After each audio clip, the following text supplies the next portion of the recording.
جزا اللہ عنا محمدم وہو اہلہ صلی اللہ علیہ وآلہ وسلم۔ السلام علیکم ورحمۃ اللہ وبرکاتہ۔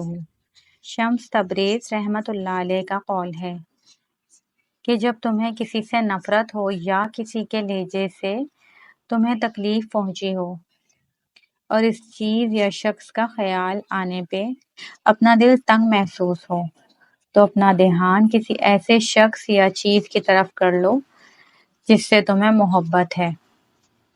پھر میں نے بھی ایسا ہی کیا۔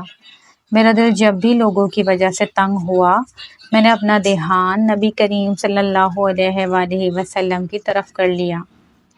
ان پر درود و سلام بھیجتا، ان کی گلیوں کو سوچتا، ایک لمحہ خود کو ان کے در اقدس پہ پایا تو سارا درد ختم، ساری گھٹن ختم۔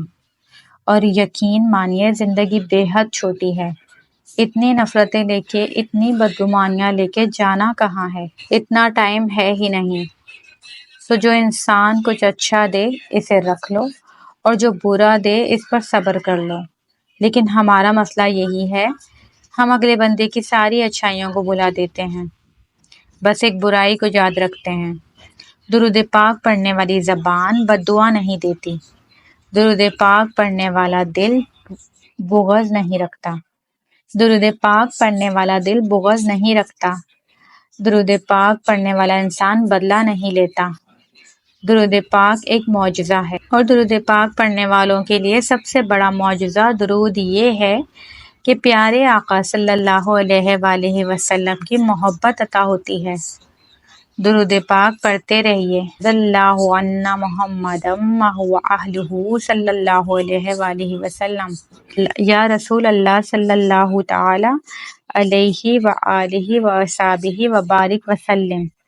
الصلاۃ والسلام علیک یا رسول اللہ صلی اللہ علیہ وآلہ وصحبہ وبارک وسلم۔ درود پاک پڑھتے رہیے، درود پاک پڑھواتے رہیے۔ جزاک اللہ خیر کثیرا۔